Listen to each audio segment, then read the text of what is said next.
आचार्य चाणक्य ने गंभीर स्वर में कहा, चंद्रगुप्त, तुम्हें पता है अमीर और गरीब में सिर्फ एक चीज का फर्क होता है, धन। पर एक बात और सुनो चंद्रगुप्त, धन उसे नहीं मिलता जो दिन रात मेहनत करता है। धन उसे मिलता है जो जानता है कि मेहनत दूसरों से कैसे कराई जाती है। यानी धन हमेशा दिमाग वालों के पास जाता है, शारीरिक श्रम करने वालों के पास नहीं। शारीरिक श्रम से इंसान कभी अमीर नहीं बनता, उसके पास कभी पर्याप्त धन नहीं होता। यह बात तुम हमेशा याद रखना। पर्याप्त धन चाहिए, बहुत धन चाहिए तो अपनी मानसिक शक्ति को काम पर लगाओ। दिमाग से काम करो, हाथों से नहीं। राजा कभी स्वयं श्रम नहीं करता, सेठ साहूकार कभी खुद मजदूरी नहीं करता। मजदूरी वो करते हैं जो सबसे ज्यादा मेहनत करते हैं, और सबसे ज्यादा गरीब भी वही रहते हैं। चंद्रगुप्त ने विनम्रता से पूछा, गुरुदेव, फिर अमीर बनने का असली रहस्य क्या है? फिर धनी हर कोई क्यों नहीं बन जाता? चाणक्य मुस्कुराए, फिर धीरे धीरे बोले, चंद्रगुप्त, एक बात हमेशा याद रखना, अगर इस दुनिया की सारी संपत्ति आज गरीबों में बराबर बराबर बांट दी जाए तो कुछ साल बाद फिर वही होगा जो आज है। गरीब फिर गरीब हो जाएंगे और अमीर फिर अमीर। क्यों? क्योंकि अमीरी गरीबी धन से नहीं बनती, अमीरी गरीबी बुद्धि से बनती है। जो व्यक्ति अपनी बुद्धि के घोड़े दौड़ाता है उसे अमीर बनने में देर नहीं लगती। जो बुद्धि को सोने देता है और केवल शरीर से मेहनत करता रहता है वो जीवन भर गरीब ही रहेगा। धन बुद्धि का खेल है, मेहनत का नहीं। फिर चाणक्य ने कहा, आज मैं तुम्हें 7 ऐसे तरीके बताने जा रहा हूं जिन्हें जान लेने के बाद तुम्हें धनवान बनने से कोई नहीं रोक सकता।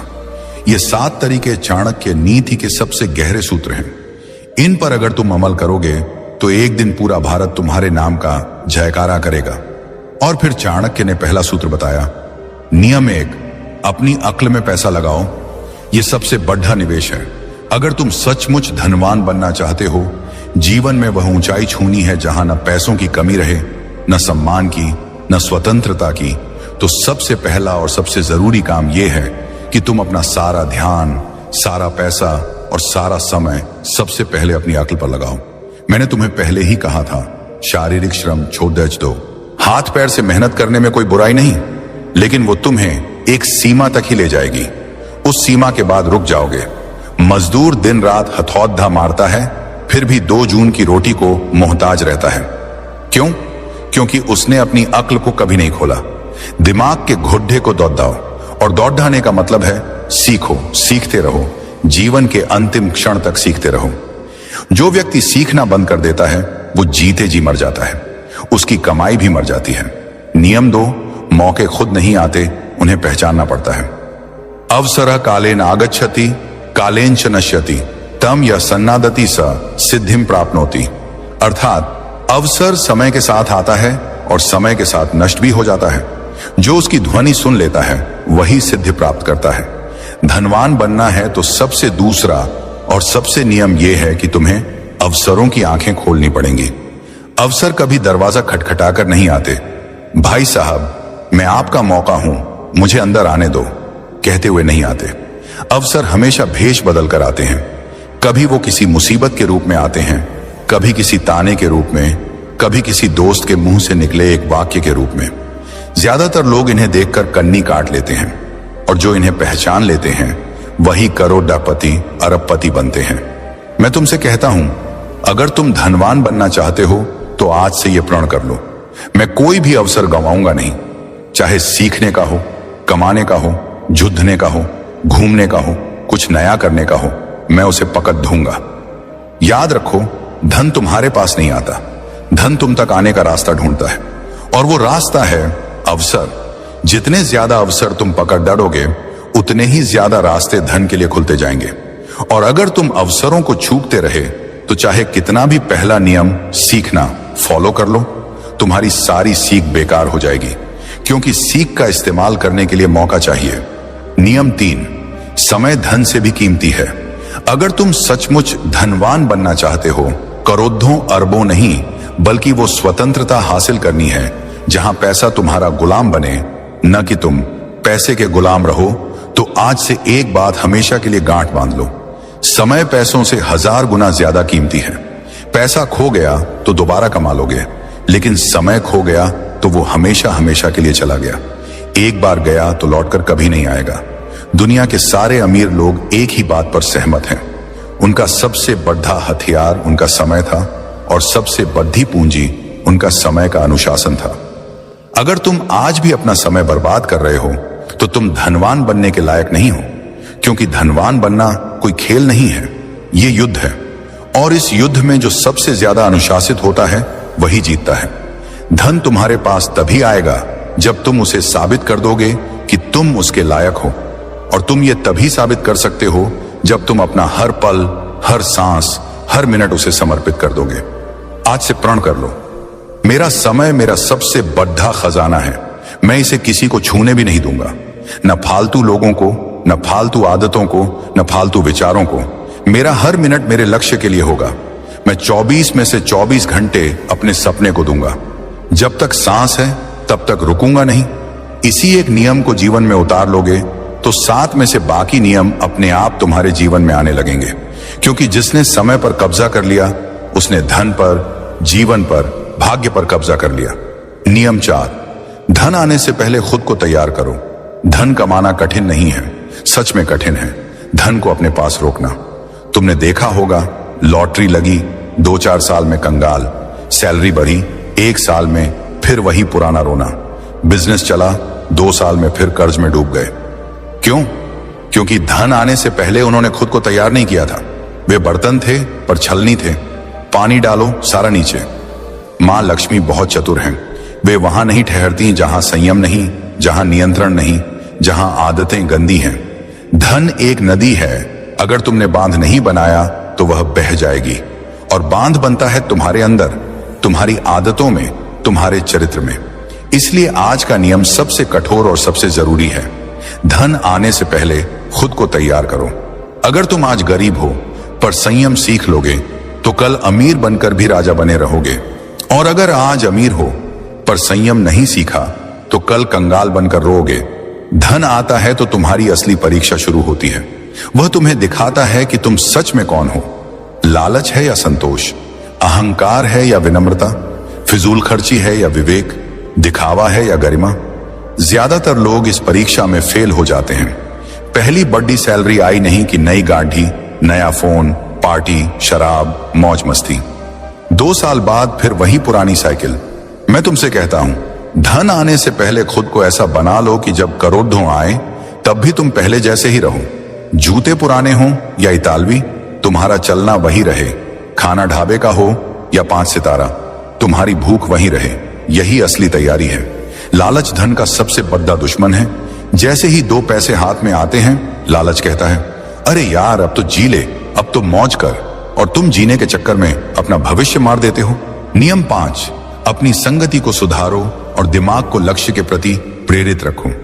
तुम चाहे जितना भी सीख लो, जितने भी अनुभव कर लो, जितना भी समय लगाओ, अगर तुम्हारी संगति गलत है तो सब बेकार। तुम वही बनते हो जिनके साथ रहते हो। तुम्हारी कमाई, तुम्हारा चरित्र, तुम्हारा भाग्य, तुम्हारा भविष्य, ये सब तुम्हारे आसपास के 5 लोगों के औसत से तय होता है। तुम जहां बैठते हो, जिसके साथ चाय पीते हो, जिसके साथ रात को फोन पर घंटों गप्पे मारते हो, वही बताता है कि 10 साल बाद तुम कहां होगे। जो मनुष्य धनवान बनना चाहता है वह सबसे पहले अपनी संगति को देखे, क्योंकि जिस प्रकार लोहे की कील लोहे से ही तेज होती है, उसी प्रकार मनुष्य का चित्त उसी के समान हो जाता है जिसके साथ वह अधिक समय बिताता है। जब तुम नीच, आलसी, लंपट, नकारात्मक बोलने वाले लोगों के बीच रहते हो तो तुम्हारा मन भी वैसा ही हो जाता है। तुम्हें लगता है, अरे दुनिया में कुछ नहीं हो सकता, पैसा तो किस्मत से आता है, मेहनत करने से कुछ नहीं होता। और ऐसे विचारों से तुम स्वयं ही अपने पांवों पर कुल्हाड़ी मार लेते हो। पर जब तुम उच्च चिंतन वाले, धनवान, विद्वान, संयमी और लक्ष्यनिष्ठ लोगों के बीच रहते हो तो तुम्हारा मन भी ऊंचा उठने लगता है।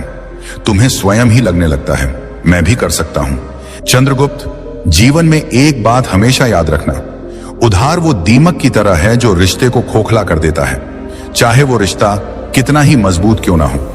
और इन्हीं उधारों से धन की सबसे ज्यादा हानि होती है। जीवन में धन मांगने के लिए अक्सर हमारे अपने खास रिश्तेदार आते हैं, कभी कभी दोस्त भी, लेकिन हम ना कहने में हिचकिचाते हैं, डरते हैं कि कहीं रिश्ता टूट ना जाए। हकीकत यह है कि बहुत से लोगों को पता ही नहीं होता कि ना कैसे कहा जाए, क्योंकि उनके पास सही शब्द या तरीका नहीं होता। लेकिन आज मैं तुम्हें यही रणनीति बताऊंगा। जब कोई तुमसे उधार मांगने आए, अगर तुम ये 3 सवाल पूछ लोगे तो वो खुद ही उधार मांगने के बजाय कोई और बहाना बनाकर तुम्हारे यहां से चुपचाप निकल जाएगा। लेकिन चंद्रगुप्त, ये एक विद्या है जो डर से मुक्ति देती है।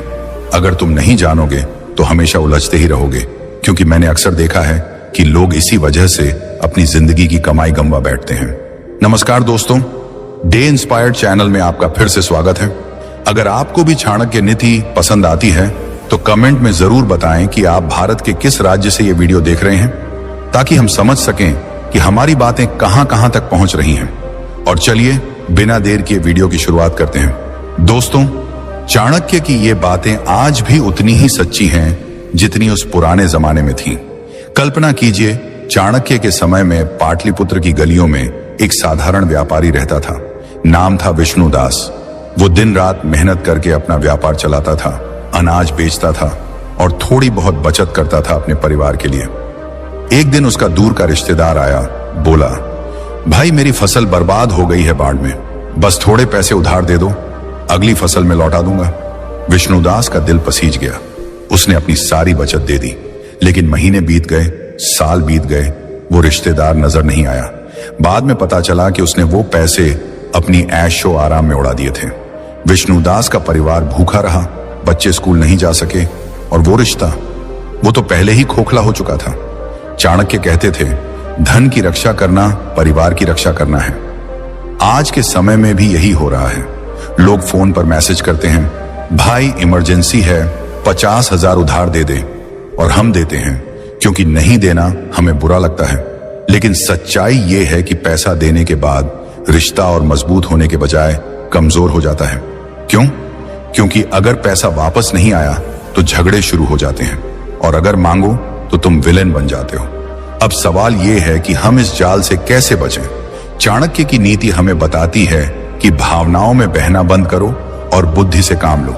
मैं आपको बताऊंगा वो 5 तरीके जो चाणक्य ने बताए थे, लेकिन सरल भाषा में, जैसे कोई बूढ़ा गुरु अपने शिष्यों को समझा रहा हो। इन तरीकों से आप ना कह सकेंगे बिना किसी को दुख पहुंचाए। और हां, मैं इसमें चाणक्य के समय की कहानियां जोड़ूंगा, ताकि आप महसूस कर सकें कि ये सिद्धांत कितने पुराने हैं लेकिन आज भी काम करते हैं। जैसे आज के समय में कोई क्रेडिट कार्ड का इस्तेमाल करके कर्ज में फंस जाता है, वैसे ही उस जमाने में लोग साहूकारों के चंगुल में फंसते थे। लेकिन चाणक्य कहते थे, बुद्धिमान वो है जो कर्ज का जाल खुद नहीं बुनता। चलिए पहले तरीके से शुरू करते हैं। ये है, तुरंत जवाब न दो। चाणक्य इसे समय की ढाल कहते थे। जब कोई पैसा मांगे, चाहे वो कितनी बड़ी मुसीबत बता रहा हो, उसी वक्त हाँ या ना मत कहो। बस मुस्कुराकर कहो, भाई मैं तुम्हारी परेशानी समझता हूं, लेकिन मेरा पैसा अलग अलग जगहों पर लगा हुआ है, मुझे अपने हिसाब किताब देखने दो, घर वालों से बात कर लूं, कल तक बता देता हूं। ये 24 घंटे आपको सोचने का मौका देते हैं और सामने वाले की नीयत भी परख लेते हैं। चाणक्य के समय में एक राजकुमार था जो हमेशा जल्दबाजी में फैसले लेता था। एक बार एक जासूस उसके पास आया, बोला, महाराज मुझे तुरंत सोने की मुद्राएं चाहिए, दुश्मन की जासूसी के लिए। राजकुमार ने उसी वक्त दे दी। बाद में पता चला वो जासूस दुश्मन का था। चाणक्य ने राजकुमार को डांटा, समय लो, सोचो, तब फैसला करो। आज के समय में भी अगर कोई ट्रांसफर करने को कहे तो कहो, बैंक बंद है आज, कल देखते हैं। आप देखेंगे अगर जरूरत झूठी है तो वो इंतजार नहीं करेगा, किसी और के पास चला जाएगा। लेकिन अगर सच्ची है तो इंतजार करेगा। यह तरीका आपको आसान शिकार होने से बचाता है। मैंने खुद देखा है, मेरे एक दोस्त ने ऐसा किया। उसका चचेरा भाई आया, 20,000 मांगे। दोस्त ने समय मांगा। अगले दिन भाई खुद बोला, रहने दे, किसी और से ले लिया। बाद में पता चला वो पैसे पार्टी में उड़ाने थे। ऐसे छोटे छोटे अनुभव हमें सिखाते हैं कि धैर्य कितना बड़ा हथियार है। अब दूसरा तरीका, सवाल पूछो लेकिन तरीके से। 24 घंटे बाद जब वो वापस आए तो तुम सफाई मत दो कि पैसा क्यों नहीं है, बल्कि उनसे पूछो, भाई मैं मदद करना चाहता हूं लेकिन मुझे यह पैसा जल्दी वापस चाहिए क्योंकि मेरे अपने खर्च हैं। तुम्हारा वापस करने का ठोस प्लान क्या है? पैसा कहां से आएगा? यह सवाल उनकी नीयत को नंगा कर देता है। चाणक्य कहते थे, सवाल वो तीर है जो झूठ को भेद देता है।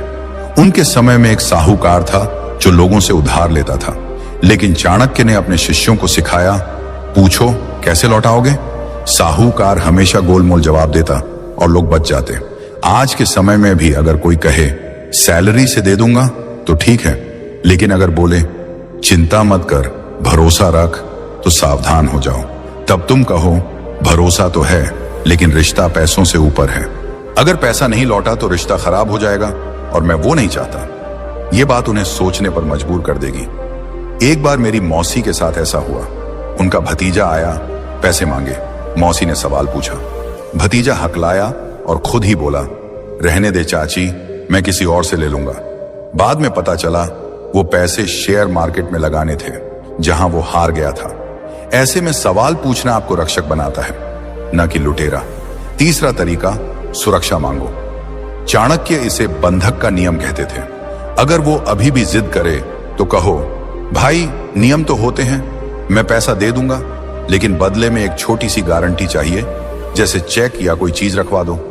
चाणक्य कहते थे, बिना बंधक के धन रेत में पानी है। उनके समय में लोग सोने की अंगूठी या जमीन का कागज रखवाते थे। एक कहानी है, चाणक्य के एक शिष्य ने एक व्यापारी से उधार मांगा। शिष्य ने कहा, मुझे भरोसा है, लेकिन चाणक्य ने हस्तक्षेप किया, भरोसा अच्छा लेकिन प्रमाण बेहतर। व्यापारी ने चेक मांगा और वो व्यक्ति भाग गया। आज के समय में पोस्ट डेटेड चेक मांगो। अगर वो नाराज हो जाए, बोले तुम्हें शक है, तो कहो नहीं भाई, ये तो बस सुरक्षा है। जो साफ नियत का होगा वो दे देगा, लेकिन जो नहीं वो खुद चला जाएगा। मैंने एक पड़ोसी को देखा जो हमेशा उधार देता था। एक बार उसने गारंटी मांगी और मांगने वाला नाराज हो गया, लेकिन बाद में पड़ोसी का पैसा बच गया, क्योंकि वो व्यक्ति दूसरों को ठग रहा था। यह तरीका आपको मजबूत बनाता है और रिश्ते को बचाता है। चौथा तरीका, कमी का भ्रम पैदा करो। अगर वो कहे ठीक है, घर वालों से बात कर लो, तो कहो यार पैसा तो था, लेकिन अभी अभी फिक्स डिपॉजिट में डाल दिया। अगर निकालूंगा तो नुकसान होगा, अगर तुम वो नुकसान भरोगे तो निकाल लूं। चाणक्य इसे अभाव का माया कहते थे। उनके समय में एक राजा ने अपने मंत्री से कहा, मेरे पास खजाना है लेकिन अभी बंद है, अगर तुम खोलने का खर्च दोगे तो दे दूंगा। मंत्री खुद पीछे हट गया। आज भी यही काम करता है। कोई उधार मांगने वाला आपके नुकसान को क्यों भरे? वो खुद कहेगा रहने दे। एक बार मेरे चाचा ने ऐसा किया। उनका दोस्त आया, पैसे मांगे। चाचा ने कहा बैंक से निकालूंगा लेकिन पेनल्टी लगेगी। दोस्त बोला नहीं, मैं किसी और से ले लूंगा, और पैसा बच गया। ये तरीका चतुराई से काम करता है, बिना झगड़े के। पांचवा तरीका, छोटा दान दो अगर मुसीबत सच्ची हो। चाणक्य कहते थे, दान से शत्रु भी मित्र बन जाता है। अगर कोई सच में बीमार है या बच्चे की फीस है तो पूरी रकम उधार मत दो। कहो भाई पूरी रकम नहीं दे सकता, लेकिन इतना दे सकता हूं और वापस मत करना। इससे तुम्हारा ज्यादा पैसा बच जाता है, इज्जत बढ़ती है और वो दोबारा बड़ी मांग नहीं करेगा। चाणक्य के समय में एक गरीब किसान राजा के पास आया। राजा ने पूरी मदद नहीं दी, लेकिन छोटी मदद की। किसान हमेशा आभारी रहा। आज के समय में भी अगर कोई 50,000 मांगे तो 5,000 दे दो दान में। वो खुश होगा और तुम सुरक्षित। मेरी एक बहन ने ऐसा किया। उसकी सहेली आई, पैसे मांगे। बहन ने छोटी रकम दी और रिश्ता मजबूत हो गया। अब अगर रकम बड़ी हो, जैसे लाखों, तो कागजी काम जरूरी। चाणक्य कहते थे, लेखन बिना व्यवहार विवाद का बीज है। एग्रीमेंट बनाओ, चेक लो। जो साफ होगा वो मान जाएगा, जो नहीं वो भागेगा।